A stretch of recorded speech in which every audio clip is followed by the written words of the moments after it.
Pandemi mengakibatkan adanya krisis kesehatan dan ekonomi yang juga dihadapi oleh semua jemaat. Oleh karena itu, Gereja GKI Maranatha membuat kegerakan semua jemaat melalui Lumbung Pengabdian Kasih Maranatha atau LPKM. Pada bulan Juni yang lalu, LPKM sudah memulai dengan membagi paket sembako murah dan bahkan gratis kepada jemaat-jemaat yang membutuhkan. Banyak kesaksian yang diperoleh, yang menguatkan tentang bagaimana pertolongan sekecil apapun bisa menjadi sebuah jawaban doa. Mari terus semangat dan bergerak bersama melalui Lumbung Pengabdian Kasih Maranatha.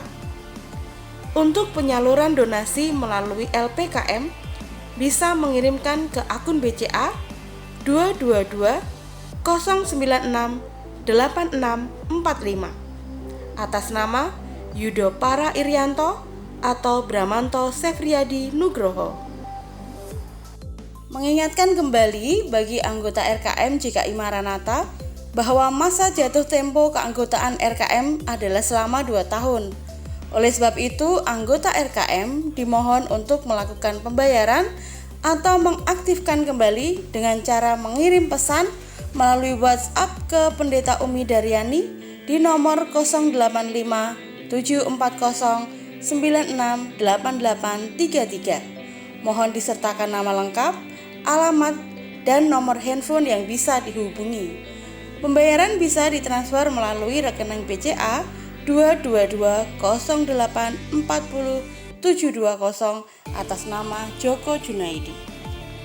Bagi jemaat Tuhan yang akan melangsungkan pemberkatan pernikahan pada bulan September hingga bulan Desember 2021, silahkan mendaftarkan diri kepada Pendeta Umi Daryani dan kelas bina pranikah akan dilakukan pada bulan September.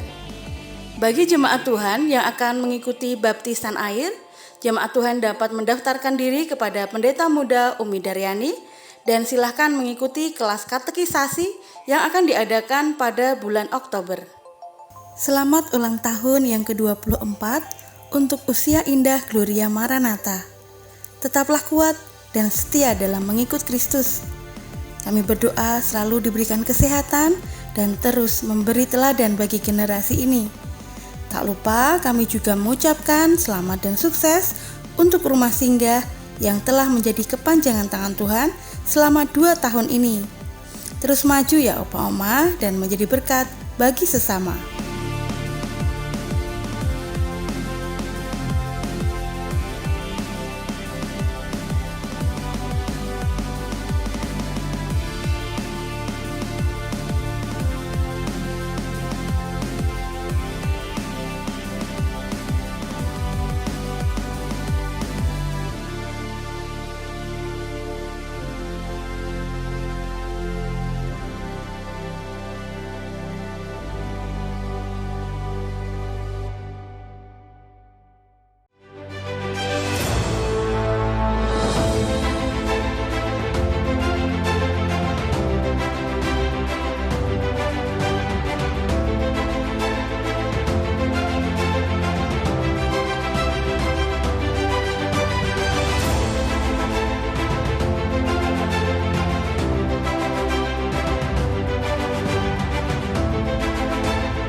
hatiku tenang, aman dalammu. Hadiratmu ku ingin selalu berada dekatmu, bersujud di kakimu, mulutku menyembahmu, penuhiku dengan kasihmu. Siapa yang dapat menggantikanmu? Hanya padamu jiwaku berseru. Oh Yesus, Yesus, terindah bagiku.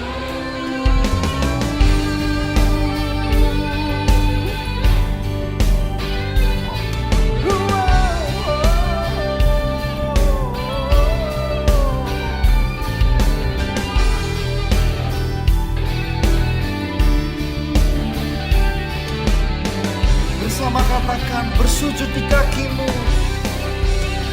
bersujud di kakimu, mulutku menyembahmu, penuhiku dengan kasihmu. Yeah. Siapa yang dapat menggantikanmu? Hanya padamu jiwaku berseru.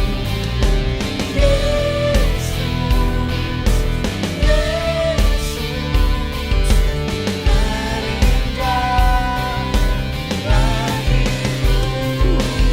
Ku ingin selalu berada dekatmu. Angkat tanganku, jiwaku berseru. Yesus, oh Yesus, terindah bagiku.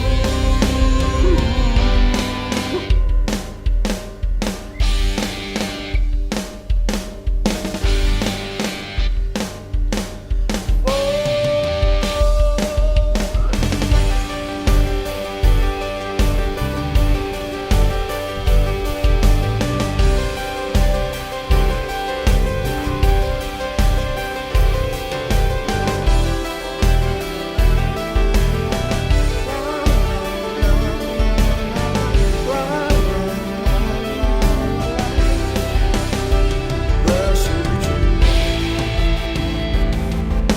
di kakimu, mulutku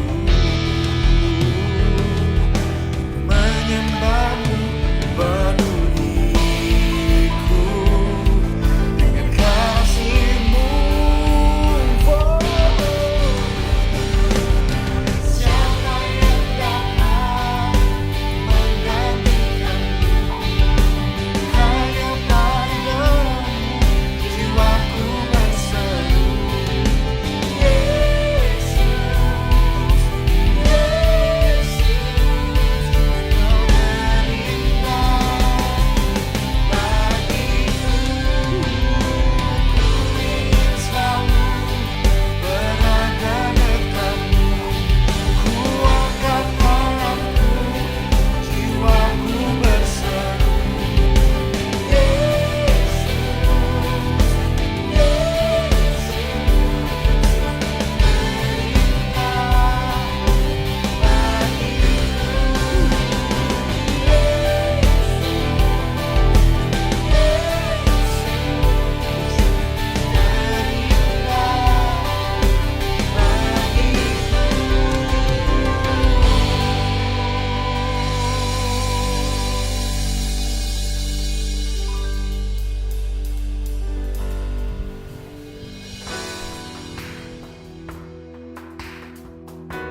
sebab hanya Engkau Tuhan yang dulu, sekarang, dan sampai selamanya kasih-Nya tidak pernah berubah. Walau dunia semua bergoncang, Engkau tidak pernah tergoyahkan. Engkau tetap Allah kami, Engkau tetap Allah kami.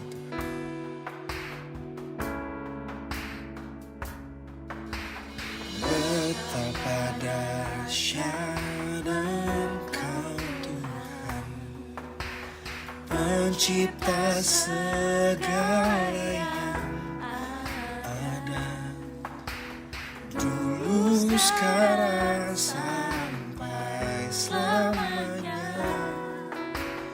Hanya Engkau Tuhan, tak terselami pikiran-Mu,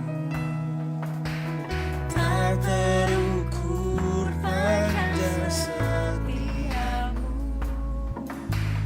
dulu, sekarang, sampai selamanya.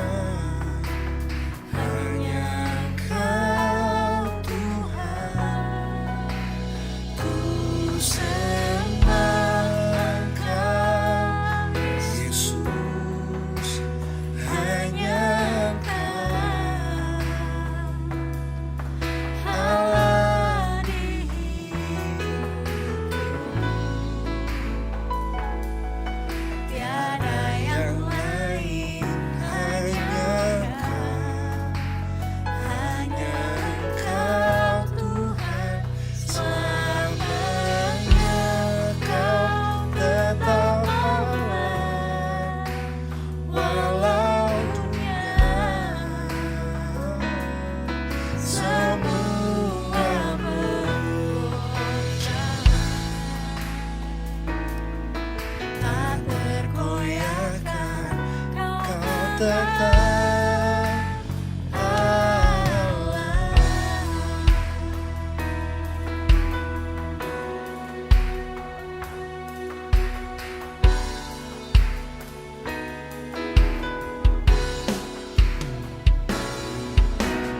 Betapa dahsyat Engkau Tuhan, Kau Pencipta segala yang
padamu.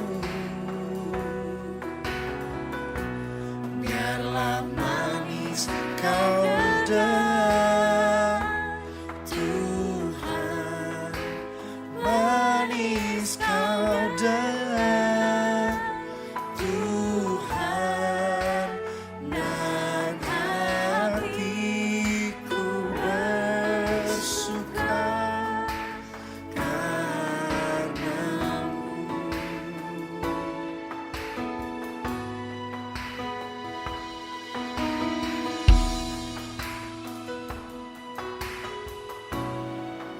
Inilah yang ku renungkan setiap waktu. Nyanyian pujian dan pengagungan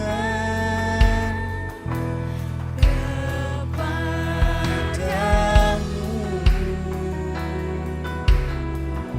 Oh, biarlah manis kau dengar, Tuhan, manis kau dengar, Tuhan, dan hatiku bersuka karena-Mu. Dan inilah yang ku renungkan setiap waktu.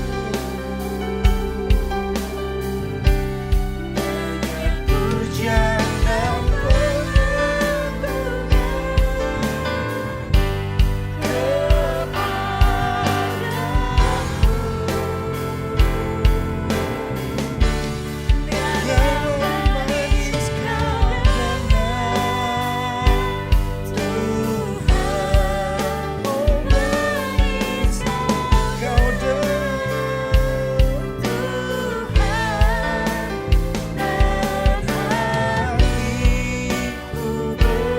oh manis kau dengar, Tuhan,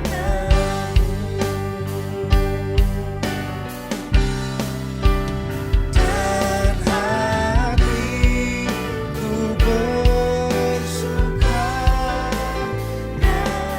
hatiku bersuka karena-Mu. Dan hatiku bersuka karena-Mu. Dan hatiku bersuka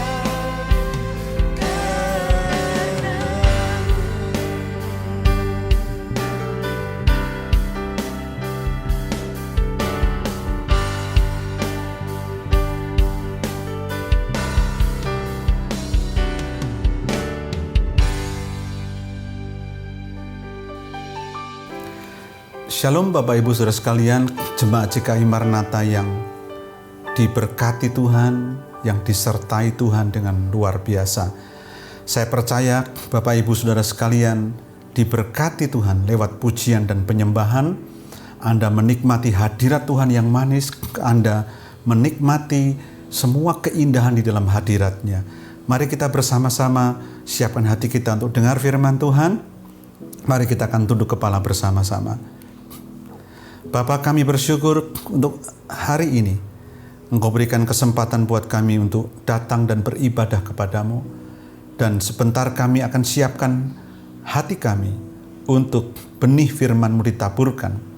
Kami sungguh percaya Tuhan bahwa firman-Mu akan memberkati hidup kami dan akan mengubahkan hidup kami, menuntun kami, sehingga kami semakin berkenan dan serupa dengan Engkau. Terima kasih Bapa. Kami naikkan syukur di dalam nama Yesus kami sudah berdoa. Haleluya. Amin. Bapak Ibu Saudara sekalian yang dikasihi oleh Tuhan, saya berharap beberapa menit ke depan apa yang saya bagikan dari kebenaran firman Tuhan ini akan memberkati Bapak Ibu Saudara sekalian. Saudara, saya akan memberikan tema share saya atau khotbah saya hari ini, tertambat kasihnya. Tertambat kasihnya. Saudaraku, saya sengaja memakai kata tertambat. Kata tertambat itu memiliki arti terikat, atau terpikat, atau tertawan. Jadi kalau tertambat kasihnya, yaitu kasih Tuhan, yaitu artinya kita ini terikat, dan kita ini terpikat dan tertawan di dalam kasihnya. Istilah ini sama seperti begini, kalau Anda sedang jatuh cinta dengan seseorang, maka kata tertambat itu adalah bicara soal hati, bagaimana hati Anda tertambat kepada orang yang Anda cintai dan orang yang mengasihi Anda juga. Nah, saudaraku yang dikasihi Tuhan, kalau ini berbicara tentang kasih Tuhan, maka ini berbicara bagaimana hati kita itu terikat, terpikat, dan tertawan oleh kasih-Nya. Nah, saya berdoa saudaraku bahwa kehidupan kita sebagai anak-anak-Nya adalah kehidupan yang bukan sekedar berjalan rutinitas seperti biasa, bukan sekedar kita menjalankan kegiatan-kegiatan rohani, tapi di balik kegiatan-kegiatan rohani yang kita lakukan, itu karena ada hati kita yang tertambat kepada kasih Tuhan. Ada hati kita yang terikat dengan kasih Tuhan. Ada hati kita yang tertawan, terpikat dengan hati Tuhan, dengan kasih Tuhan.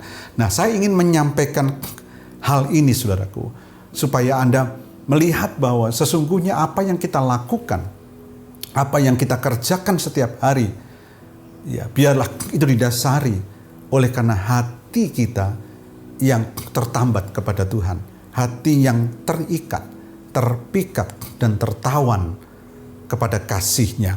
Nah, untuk belajar hal ini, saudaraku, saya sangat tertarik dan Tuhan sangat memberkati saya lewat kebenaran firman Tuhan tentang Rasul Paulus. Ini sangat menarik, luar biasa. Mari kita buka Alkitab kita di dalam Roma pasal yang ke-8, ayat 35, ayat 38, dan ayat 39. Kitab Roma pasal yang ke-8, ayat yang ke-35, 38, dan 39. Firman Tuhan berkata demikian, siapakah yang akan memisahkan kita dari kasih Kristus?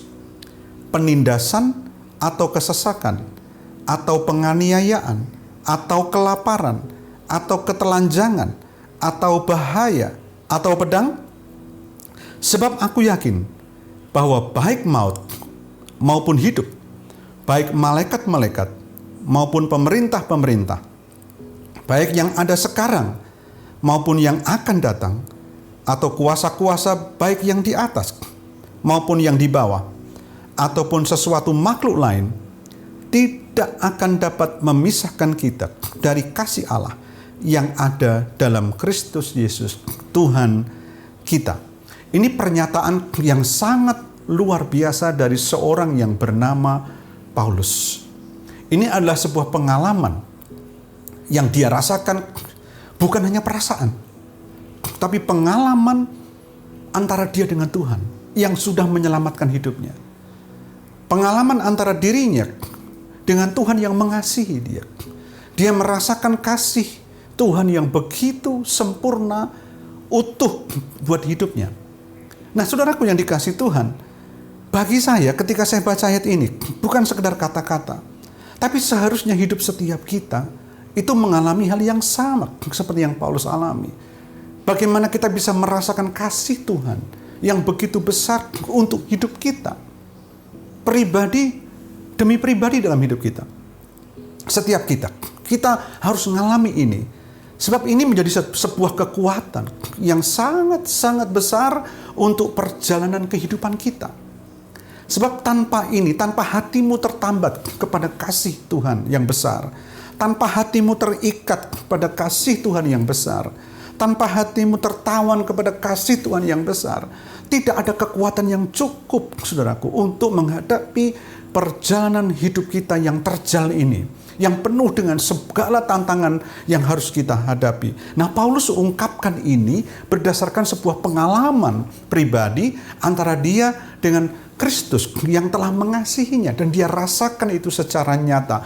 Sebuah pertanyaan yang simpel dan sederhana di awal khotbah ini adalah, apakah hari-hari ini Bapak Ibu Saudara sekalian mengalami hal ini? Bahwa kasih Tuhan yang sempurna itu, yang nyata itu Anda betul-betul alami. sampai hatimu itu tertambat, sampai hatimu terikat, sampai hatimu tertawan kepada kasih-Nya yang begitu luar biasa. Nah saudaraku, di dalam ayat-ayat sebelumnya, Rasul Paulus menyatakan 3 hal.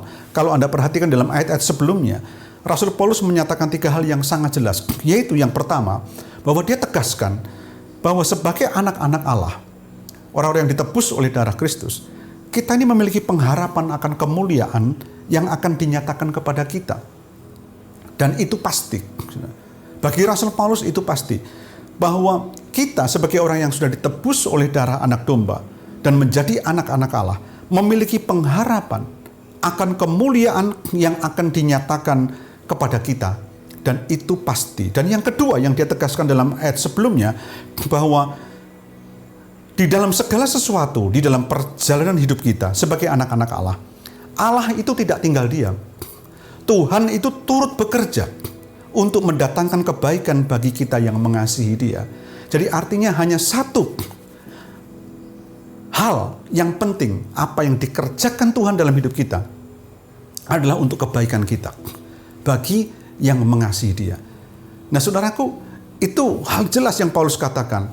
Jadi dalam segala sesuatu yang kita hadapi dalam perjalanan hidup kita, Allah turut bekerja. Allah tidak tinggal diam. Allah turut bekerja mendatangkan kebaikan bagi kita yang mengasihi Dia. Dan yang ketiga yang dia tegaskan di dalam ayat-ayat sebelumnya, bahwa kita ini telah dipilih. Ingat ini, dipilih, ditentukan untuk menjadi serupa dengan Kristus. Kita dipanggil, dibenarkan, dan dimuliakan. Luar biasa. Dan 3 hal ini Paulus ungkapkan di ayat-ayat sebelumnya. Sebelum ayat yang kita baca ini.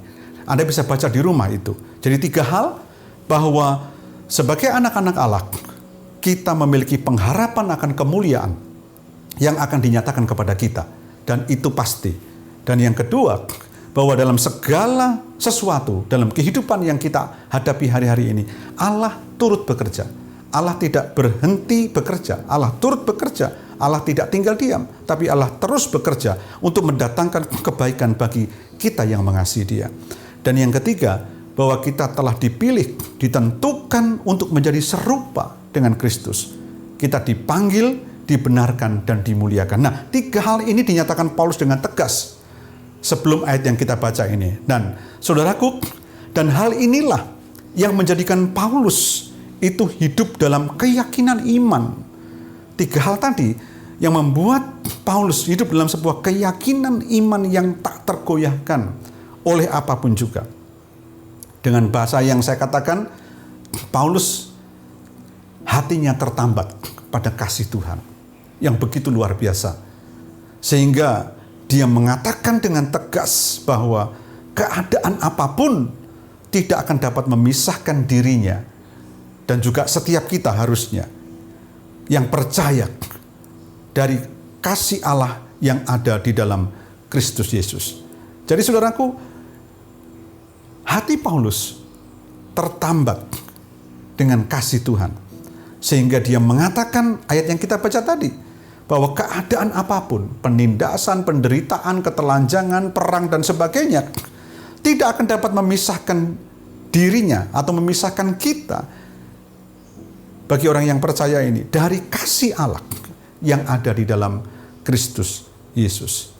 Nah saudaraku yang dikasihi Tuhan, kehidupan seperti inilah yang akan memberikan dampak atau pengaruh yang besar pada tatanan berpikir, bersikap, dan bertindak.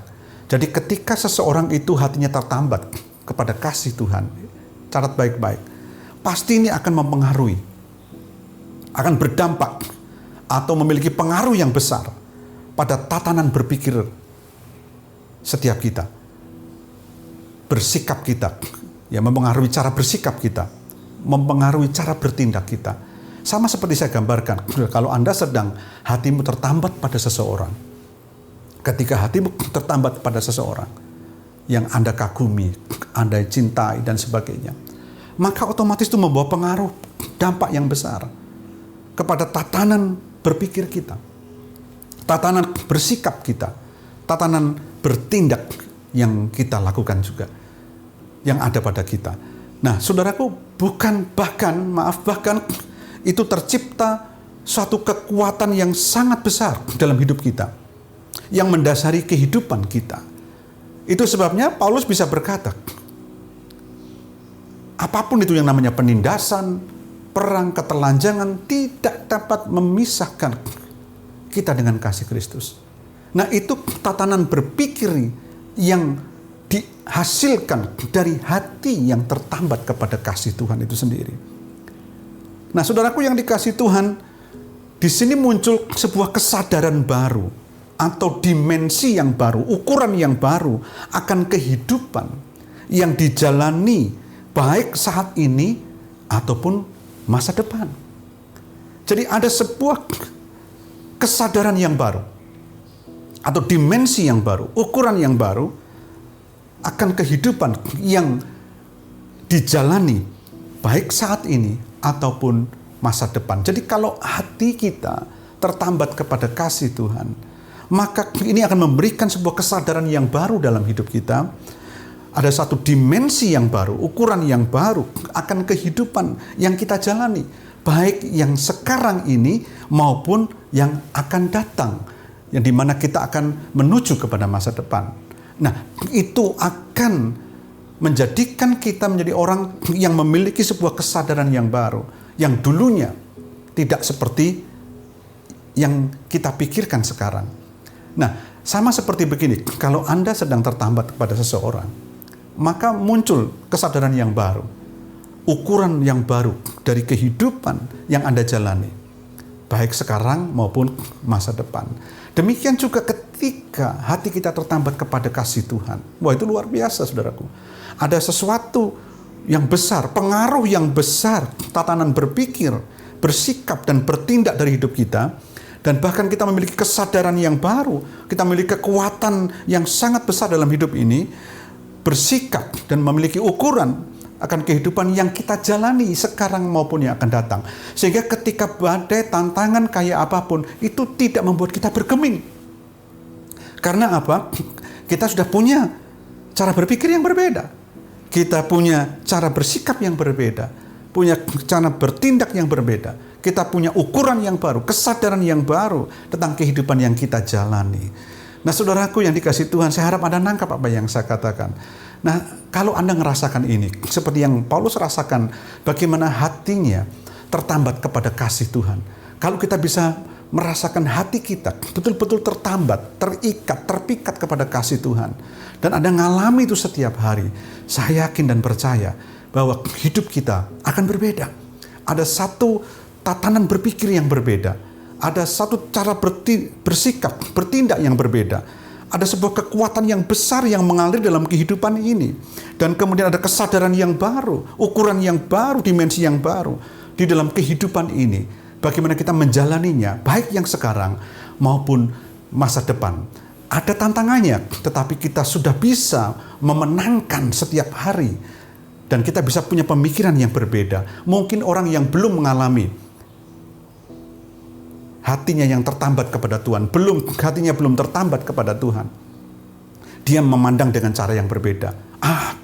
Aduh tantangan, aduh sulit. Tetapi ketika hati kita sudah tertambat kepada kasih Tuhan, maka kita bisa berkata seperti Rasul Paulus berkata, karena hatinya sudah tertambat kepada kasih Tuhan yang begitu luar biasa. Dia tahu bahwa hidupnya ini karena anugerah, dia tahu hidupnya ini karena kasih Tuhan yang luar biasa. Dan itu sebabnya tatanan berpikirnya sudah berbeda, tatanan bersikapnya sudah berbeda, bertindaknya sudah berbeda, punya ukuran yang baru, punya dimensi yang baru, punya kesadaran yang baru, dan itu menjadi sebuah kekuatan yang besar di dalam hidupnya. Nah, saya harap Anda bisa mengerti apa yang saya katakan di khotbah ini. Anda bisa menangkap dengan baik, dan saya berdoa bahwa Anda ngalami ini, karena nanti otomatis tanpa diperintahkan, tanpa diatur, maka saudara akan bisa mengalami pengalaman itu sendiri. Anda tiba-tiba berubah, Anda punya cara berpikir, menghadapi tantangan, tetap iman bertumbuh, menghadapi situasi yang sulit, tetap semangat, dan Anda menghadapi kondisi-kondisi yang buruk sekalipun, Anda punya tatanan ukuran yang berbeda dalam berpikir, bersikap, bertindak, dan Anda jalani itu dengan hati yang berkemenangan. Nah, saudaraku yang dikasihi oleh Tuhan, dalam kesempatan ini saya ingin membagikan 3 hal penting atau 3 kesadaran yang muncul dalam diri seseorang yang tertambat kasih Tuhan, yang hatinya, hidupnya tertambat pada kasih Tuhan. Ada 3 kesadaran. Kesadaran yang pertama adalah kesadaran membutuhkan Tuhan. Kesadaran membutuhkan Tuhan. Saudara, ada banyak hal yang kita bisa katakan tentang bagaimana seseorang membutuhkan Tuhan. Tapi saya ingin memberikan sebuah pernyataan yang simpel dari hal membutuhkan Tuhan. Kesadaran membutuhkan Tuhan. Kesadaran membutuhkan Tuhan selalu dimulai dari munculnya kesadaran bahwa begitu banyak kekurangan dan kelemahan serta ketidakberdayaan yang ada pada kita, dan hanya Tuhan yang bisa menyempurnakan semua itu. Saya ulangi lagi, kesadaran membutuhkan Tuhan selalu dimulai dari munculnya kesadaran bahwa begitu banyak kekurangan dan kelemahan serta ketidakberdayaan yang ada pada kita, dan hanya Tuhan yang bisa menyempurnakan semua itu. Ketika kita dibawa pada kesadaran yang seperti ini, saudaraku, maka Anda akan dibawa juga pada satu kesadaran bahwa Anda betul-betul membutuhkan Tuhan. Anda punya kesadaran yang tepat bagaimana Anda membutuhkan Tuhan. Jadi, saudaraku, kesadaran membutuhkan Tuhan selalu dimulai dari kesadaran bahwa ada banyaknya kekurangan dan kelemahan pada kita. Dan hanya Tuhan yang bisa menyempurnakan semuanya itu. Dan Tuhanlah pribadi yang tepat dalam mendampingi perjalanan kehidupan kita untuk menghadapi berbagai musim dan tantangan yang menghadang kita. Tuhan adalah pribadi yang tepat dalam mendampingi perjalanan kehidupan kita untuk menghadapi berbagai musim dan tantangan yang menghadang kita. Jadi Tuhan adalah pribadi yang tepat. Nah, saudaraku, kesadaran membutuhkan Tuhan itu selalu dimulai dari kesadaran akan kekurangan dan kelemahan yang ada pada kita, ketidakberdayaan yang ada pada kita. Nah, saudaraku, Paulus sadar ini. Jadi ketika hati Paulus tertambat kepada kasih Tuhan yang begitu luar biasa, dia sadar, saudaraku, dia sadar bahwa kesadaran bahwa dirinya ada banyak kekurangan, ada banyak ketidakberdayaan di sana yang dia miliki. Dan disitulah muncul kesadaran bahwa dia membutuhkan Tuhan, karena Tuhanlah yang bisa menyempurnakan semuanya. Jadi saudaraku, ketika hati Anda dan saya tertambat kepada kasih Tuhan, maka akan muncul kesadaran yang pertama, kesadaran membutuhkan Tuhan. Jadi sama seperti begini, ketika hatimu tertambat kepada pasangan Anda, suami atau istri Anda, maka saudara, di titik pada saat hatimu tertambat itu, maka Anda muncul kesadaran dalam diri saudara bahwa Anda tidak bisa sendiri. Anda membutuhkan pasangan Anda. Ada satu titik di mana kesadaran itu muncul. Anda membutuhkan pasangan Anda.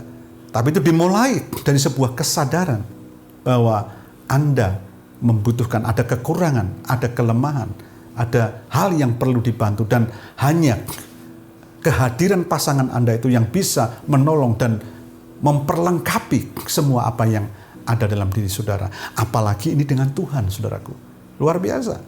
Apalagi ini dengan Tuhan. Ketika hati Anda tertambat oleh kasih-Nya, maka di sana akan muncul kesadaran yang pertama, yaitu kesadaran membutuhkan Tuhan. Kesadaran membutuhkan Tuhan selalu dimulai dari kesadaran kita menemukan ketidakberdayaan kita, ada kekurangan, ada kelemahan dalam diri kita, dan hanya Tuhanlah yang bisa menyempurnakan.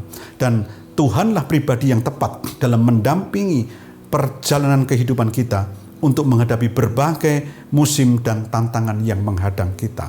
Nah, saudaraku, ketika setiap kita tertambat kasih-Nya, hati kita tertambat kepada kasih Tuhan, akan muncul kesadaran yang sangat kuat yang tidak bisa kita hambat, yaitu kesadaran membutuhkan Tuhan. Ini yang pertama.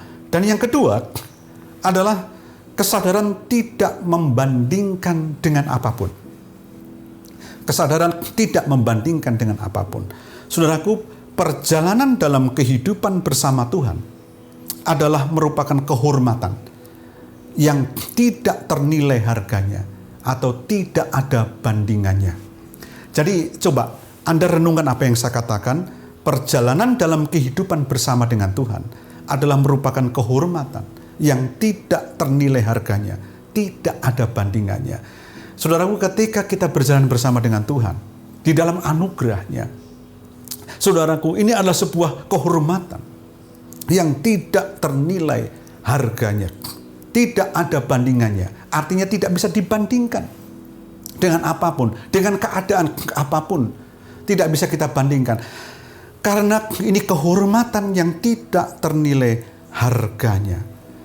Nah, saudaraku yang dikasihi Tuhan, saya ingin memberikan sebuah kesaksian sebagai hal yang menolong aja untuk mempermudah pengertian tentang hal ini. Saudaraku, ketika satu kali Tuhan izinkan, ketika kami baru menikah, tahun 1994, Tuhan izinkan di mana kami tidak bisa membeli susu untuk anak kami yang pertama pada waktu itu. Situasinya menjadi sulit sepertinya. Ya, berat rasanya. Tapi ketika kami sadar, saudaraku, bahwa ternyata situasi yang berat itu tidak bisa dibandingkan, saudaraku, ya, dengan ketika saya tetap bisa berjalan bersama dengan istri saya dalam menghadapi situasi itu. Jadi sekalipun menghadapi situasi yang sulit, kami tetap berjalan bersama untuk menghadapi bersama-sama. Dan itu tidak bisa dibandingkan, saudara. Tidak bisa dibandingkan. Saya harap Anda bisa nangkep ini. Lalu ketika keuangan kita terbatas, tidak cukup banyak, dan kemudian kita tetap berjalan bersama dalam menghadapi itu semua, itu tidak bisa dibandingkan juga, saudara. Tidak bisa dibandingkan. Lalu banyaknya tantangan yang harus kita hadapi, yang harus saya hadapi. Itu tidak bisa dibandingkan dengan ketika kita berjalan bersama dengan pasangan saya, dengan istri saya, ketika menghadapi situasi yang sulit itu. Nah, karena memang tidak bisa dibandingkan, ya, dengan apapun, saudaraku. Apalagi bersama dengan Tuhan, saudaraku. Anda bisa bayangkan kalau seandainya sepasang suami istri hanya gara-gara ekonomi, hanya gara-gara tidak bisa beli susu, kena tantangan yang besar, lalu kemudian kita bandingkan keadaan itu dengan pasangan kita, ya. Nah, percumalah kalau gitu, lebih baik kita pisah saja karena keadaannya sulit. Anda bisa bayangkan betapa hancurnya semuanya. Karena seharusnya memang tidak bisa dibandingkan, saudaraku. Tidak bisa. Nah, banyak orang membandingkan semua itu tidak tepat.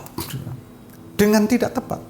Nah, saudaraku yang dikasihi oleh Tuhan, berjalan bersama di dalam sebuah pernikahan itu tidak bisa dibandingkan dengan keadaan-keadaan yang ada yang kita harus hadapi. Kita tetap harus berjalan bersama dan kita harus hadapi karena memang tidak bisa dibandingkan, saudaraku. Jangan sampai dikorbankan salah satu. Nah, saudaraku, apalagi dengan Tuhan. Tuhan sudah mati buat kita.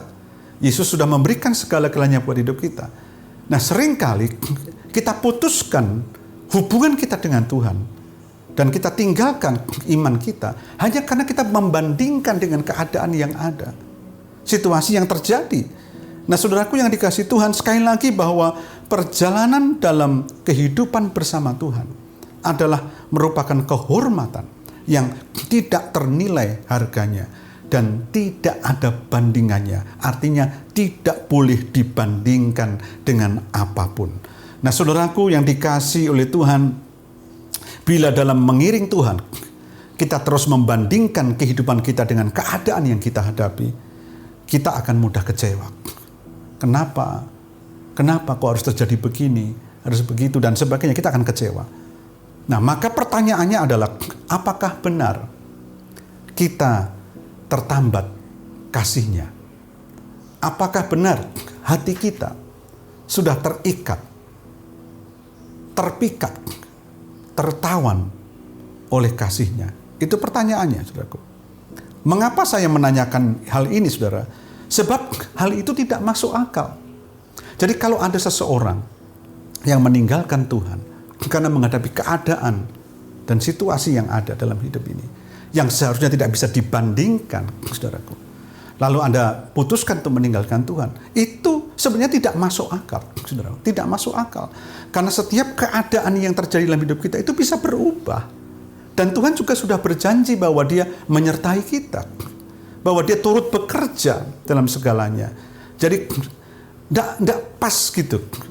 Kalau dalam bahasa Inggris, doesn't make sense. Jadi, artinya tidak klop gitu. Tidak nyambung gitu. Ketika seseorang harus tinggalkan imannya, harus kemudian putuskan hubungannya dengan Tuhan karena harus menghadapi situasi keadaan yang ada. Kalau hati kita tertambat kepada kasih-Nya, hati kita tertambat kepada kasih Tuhan, saya pikir kita akan sadar betul bahwa apa yang kita rasakan, apa yang kita alami dengan kasih Tuhan itu setiap hari tidak bisa dibandingkan dengan semua keadaan yang terjadi pada kita. Tidak bisa. Nah, itu sebabnya Paulus berkata, penindasan, ya, kesengsaraan, telanjang, perang tidak dapat memisahkan kita dari kasih Tuhan. Dia pahami betul bahwa itu tidak sebanding dengan apa yang Tuhan sudah beri. Nah, saudaraku yang dikasihi Tuhan, Daud pernah berkata di dalam Mazmur 23 ayat yang keempat. Daud berkata demikian, sekalipun aku berjalan dalam lembah kekelaman, dimulai dari kata sekalipun, ya, aku berjalan dalam lembah kekelaman. Kata sekalipun itu menunjukkan sebuah prinsip bahwa dia tidak akan berubah. Dia tidak akan berubah. Sekalipun aku berjalan dalam lembah kekelaman, kekelaman tidak akan pernah mengubah prinsip hidupnya dengan Tuhan. Sekalipun aku berjalan dalam lembah kekelaman, aku tidak takut bahaya. Sebab Engkau besertaku, gadamu dan tongkatmu itulah yang menghibur aku. Jadi berjalan bersama Tuhan itu membuat Daud tidak takut. Sebab ada penghiburan dalam berjalan bersama Tuhan. Saya ulangi, berjalan bersama Tuhan membuat Daud tidak takut. Sebab ada penghiburan dalam berjalan bersama Tuhan. Ketika hidup kita tertambat kepada kasih Tuhan, terikat, terpikat, tertawan kepada kasih Tuhan, berjalan bersama Tuhan adalah suatu penghiburan yang tiada taranya. Sebab di dalamnya mengalir sukacita, damai sejahtera, serta kekuatan yang melimpah.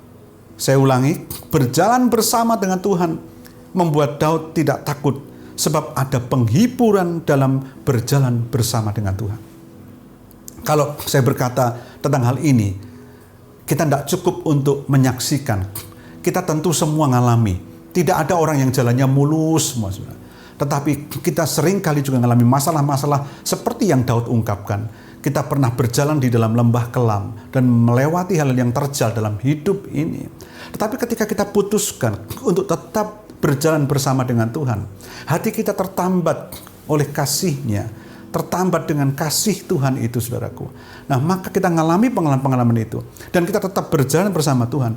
Selalu penghiburannya jauh lebih daripada apa yang kita pikirkan. Bahkan sepertinya itu seperti mimpi. Tapi kita bisa lewati.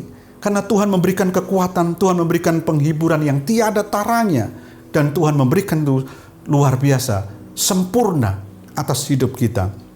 Sebab saudara, di dalam penghiburan itu, saudaraku, mengalir sukacita, sejahtera, damai sejahtera, serta kekuatan yang melimpah di dalam hidup kita.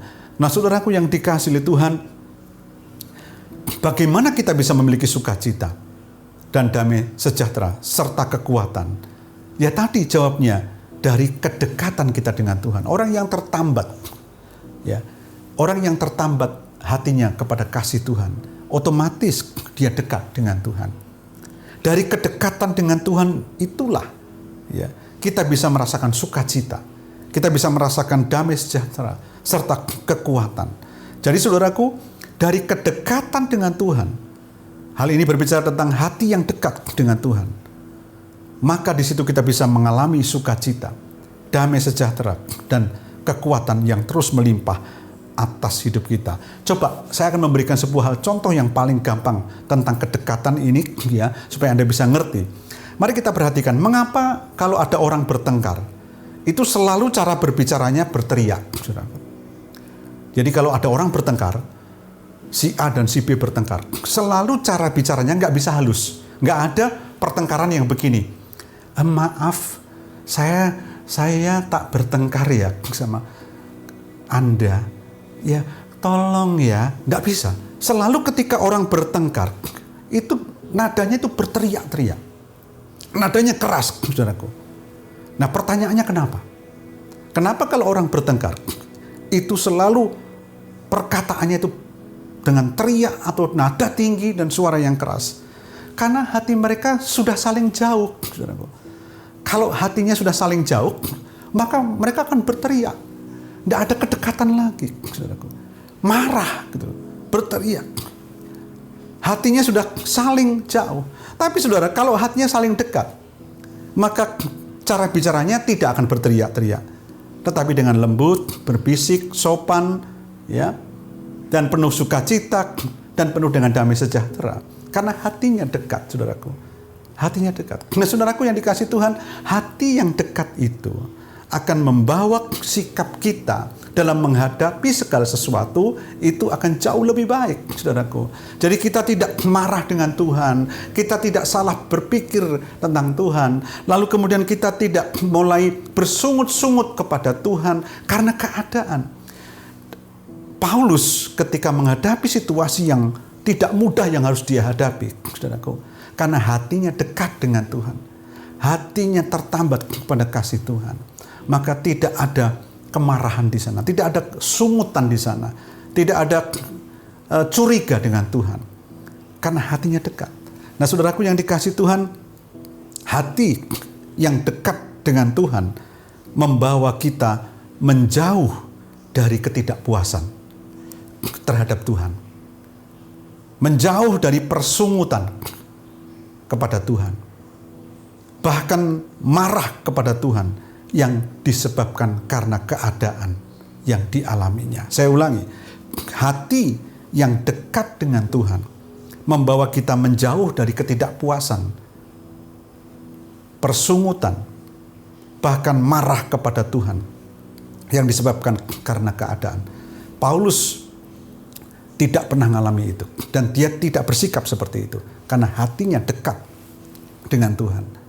Hatinya tertambat oleh kasih-Nya, sehingga itu membuat dia selalu disertai dengan kepuasan ketika ada di dalam Tuhan. Sekalipun menghadapi berbagai tantangan yang dihadapi, hatinya puas karena kasih-Nya itu sempurna buat hidupnya. Tidak ada persungutan, tapi mengucap syukur senantiasa. Tidak ada kemarahan kepada Tuhan yang disebabkan karena keadaan yang ada, karena hatinya dekat. Jadi kalau marah, teriak-teriak, dan kemudian bersungut-sungut, itu karena, saudaraku, hatinya jauh. Tapi kalau hatinya dekat, maka cara berbicaranya pun berbisik, lembut, sopan, karena dia mengerti karena hatinya dekat. Dia mengerti bahwa Tuhan bersama dengan dia di tengah-tengah situasi yang ada. Tuhan tidak membiarkan dia. Tuhan selalu turut bekerja di dalam kehidupannya. Dan kesadaran untuk tidak membandingkan dengan apapun. Dan yang ketiga, saudara, seseorang yang hatinya tertambat kepada kasih Tuhan, muncul kesadaran bahwa di dalam jiwanya itu memerlukan ketenangan dan rasa aman. Dalam jiwanya memerlukan ketenangan dan rasa aman. Saudaraku, kita tidak bisa menghentikan badai. Kita tidak bisa menghentikan tantangan yang datang kepada kita. Namun, ketika kita berjalan bersama dengan Tuhan, tercipta ketenangan dan rasa aman dalam jiwa kita. Saudaraku yang dikasihi Tuhan, sedemikian dalamnya kalau hati itu tertambat kepada kasih Tuhan. Hati kita dekat dengan Dia. Kita berjalan bersama dengan Dia senantiasa. Saudaraku, kita memang tidak bisa menghentikan badai itu. Tidak pernah bisa menghentikan tantangan yang datang kepada kita. Tapi kita sadar bahwa kita berjalan bersama dengan Tuhan. Maka di sana jiwa kita tenang dan jiwa kita aman. Dan bukankah di dalam Mazmur pasal 62 ayat yang kedua berkata, hanya dekat Allah saja aku tenang, daripadanya lah keselamatanku. Pemazmur berkata, hanya dekat Allah saja aku tenang. Jadi kalau kita dekat Allah, maka jiwa kita akan tenang. Jiwa kita akan tenang. Dalam Mazmur 4 ayat yang ke-9 berkata demikian, dengan tentram aku membaringkan diri, lalu segera tidur, sebab hanya Engkaulah ya Tuhan yang membiarkan aku diam dengan aman. Saya ulangi lagi, dengan tentram aku mau membaringkan diri, lalu segera tidur, sebab hanya Engkaulah ya Tuhan yang membiarkan aku diam dengan aman. Jadi saya mau berkata, saudaraku, tempat kita adalah dekat Tuhan. Tempat kita adalah dekat Tuhan. Sebab dari Tuhanlah kita berasal. Ingat itu. Kita ini berasal dari Tuhan.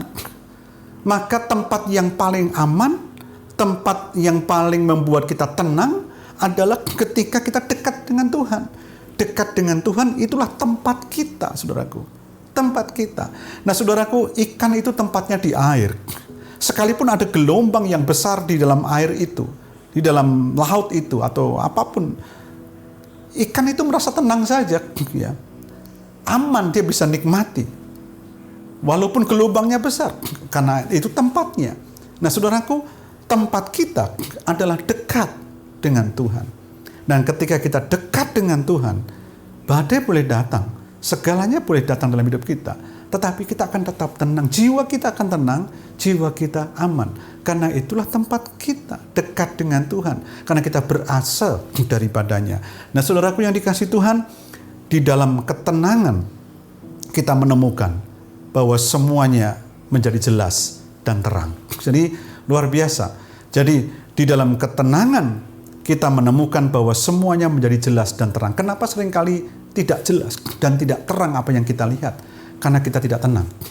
Ketika kita tenang, maka kita akan menemukan bahwa semua yang terjadi dalam hidup kita, kita akan dapat melihat dengan jelas dan terang dengan kacamata yang benar bersama dengan Tuhan.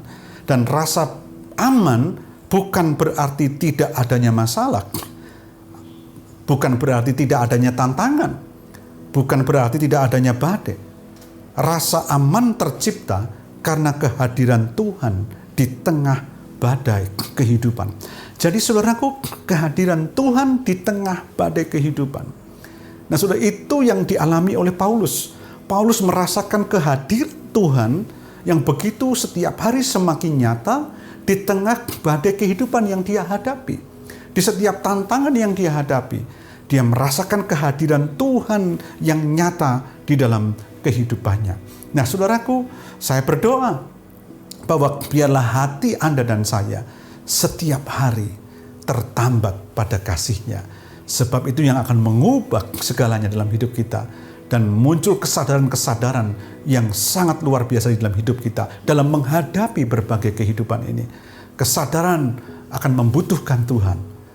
Yang kedua, kesadaran untuk tidak membandingkan dengan hal apapun juga dari apa yang kita rasakan bersama dengan Tuhan itu. Dan yang ketiga adalah kesadaran bahwa jiwa kita memerlukan ketenangan dan rasa aman. Dan itu hanya dapat kita temukan ketika dekat Allah.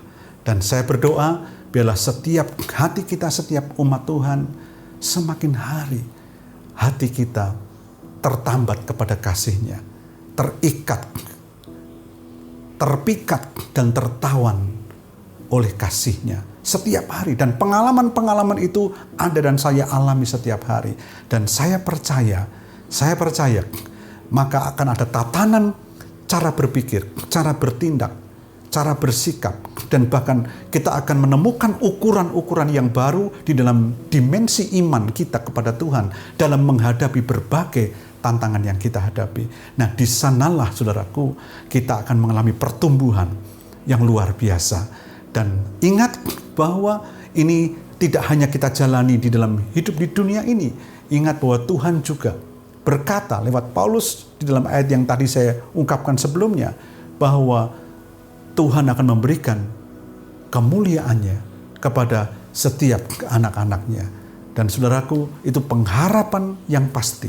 Dan saya berdoa, biarlah kiranya mata hati kita, mata rohani kita akan semakin jelas, semakin terang melihat apa yang Tuhan sudah lakukan buat hidup kita. Lebih daripada kita melihat dengan panca indera jasmani tentang situasi hari-hari ini. Tapi kita bisa melihat jauh ke depan dengan jelas dan terang dari apa yang Tuhan sudah siapkan buat setiap kita. Biarlah firman Tuhan ini memberkati kita sekalian. Mari kita akan tunduk kepala bersama-sama. Tuhan, kami bersyukur untuk firman-Mu. Biarlah firman-Mu memberikan kekuatan bagi setiap umat-Mu yang mendengar. Kami percaya Tuhan bahwa hati kami semakin hari tertambat kepada kasih-Mu setiap waktu. Kami percaya Tuhan bahwa kami mengalami itu setiap hari. Kami mengalami pengalaman-pengalaman bersama dengan Engkau. Dan kami sungguh dikuatkan, diteguhkan. Bahkan ada hal-hal yang baru yang Tuhan limpahkan buat setiap kami. Sehingga kami bisa melihat dengan jelas, dengan terang apa yang Tuhan siapkan, bahkan Tuhan kerjakan di dalam hidup setiap kami. Dan kami tahu tujuan kami pergi. Dan kami tahu tujuan kami Tuhan dalam hidup ini. Dan kami percaya bahwa setiap kejadian yang kami hadapi hari-hari ini tidak akan memburamkan, mengaburkan semua yang Tuhan sudah siapkan dan sediakan buat kami. Tuhan, kami berdoa, biarlah hati kami, hidup kami tertambat pada kasih-Mu senantiasa. Terima kasih, di dalam nama Yesus kami sudah berdoa. Haleluya. Amin.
Saya percaya Bapak Ibu Saudara sekalian diberkati oleh Tuhan dalam rangkaian ibadah dari awal sampai akhir.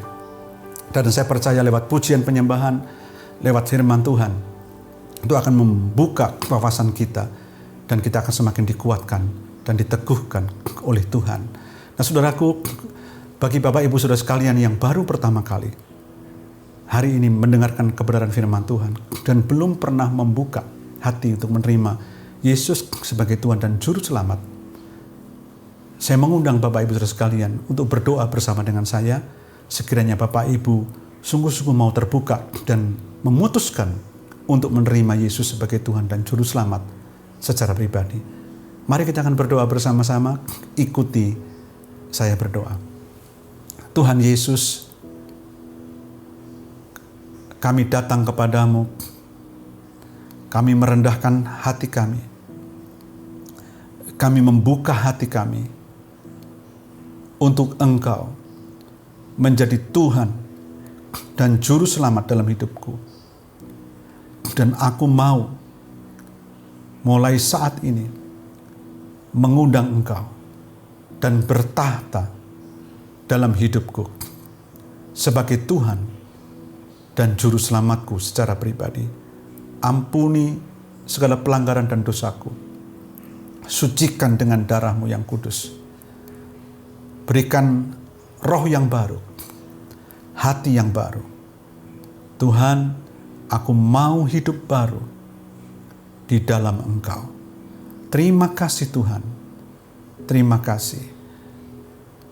Bapak Ibu Saudara sekalian yang baru pertama kali menerima Yesus sebagai Tuhan dan Juru Selamat, sekiranya Bapak Ibu memerlukan bantuan kami untuk bertumbuh, mengenal Tuhan Yesus semakin lebih dekat lagi dan belajar akan firman-Nya, silakan menghubungi nomor yang tertera di layar kaca yang ada, dan kami siap akan membantu Bapak Ibu Saudara sekalian.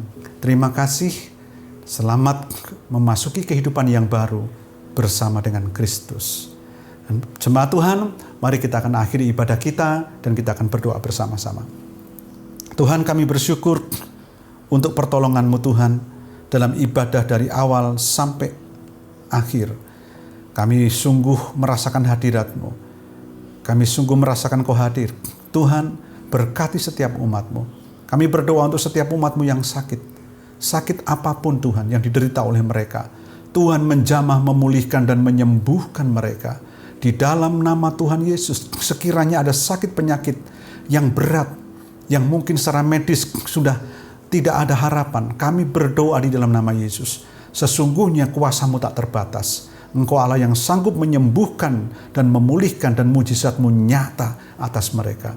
Tuhan juga memberkati setiap umat-Mu yang sedang bergumul dalam ekonomi, rumah tangga, keuangan, pekerjaan, studi mereka. Tuhan memberkati mereka. Terobosan-terobosan yang Kau kerjakan terjadi atas mereka. Di dalam nama Tuhan Yesus, mujizat demi mujizat Kau nyatakan dalam hidup mereka. Terima kasih Tuhan Yesus. Kami bersyukur untuk semuanya. Kami berdoa untuk bangsa dan negara kami. Tuhan memberkati bangsa dan negara kami. Biarlah shalom-Mu ada di antara bangsa kami. Dan kami berdoa untuk pemimpin-pemimpin bangsa kami. Urapi mereka, berikan roh takut akan Tuhan, kebijaksanaan. Biarlah mereka memerintah dalam kebenaran, keadilan, dan bahkan mereka memiliki integritas dan membawa setiap umat, setiap bangsa Indonesia keluar dari masalah yang sulit ini Tuhan, karena pertolongan-Mu. Kami berdoa, biarlah gelombang pertobatan, gelombang kesembuhan, dan gelombang kasih-Mu Tuhan itu semakin kuat di tengah-tengah bangsa ini. Dan kami berdoa bahwa bangsa ini hidup di dalam penyertaan Tuhan dan kemuliaan-Mu dinyatakan. Terima kasih Bapa, terima kasih, kami bersyukur untuk semuanya. Jemaat Tuhan, mari kita akan angkat kedua belah tangan kita. Bapak Ibu Saudara sekalian yang dikasihi Tuhan, umat kesayangan Tuhan, biji mata Allah, biarlah berkat damai sejahtera daripada Allah Bapa, kasih daripada Tuhan Yesus Kristus, dan oleh persekutuan Roh Kudus menyertai Bapak Ibu Saudara sekalian dari saat ini sampai Yesus datang yang kedua kalinya. Engkau akan menjadi umat Tuhan yang diberkati oleh Tuhan dalam rumah tangga, pekerjaan, studi, dan pelayanan. Bahkan Tuhan membawa engkau naik dan tidak turun. Apa yang kau kerjakan di dalam nama Yesus, Tuhan membuatnya berhasil. Terimalah berkat ini. Haleluya. Amin. Bapak Ibu Saudara sekalian, sampai jumpa di ibadah online minggu depan. Tuhan memberkati.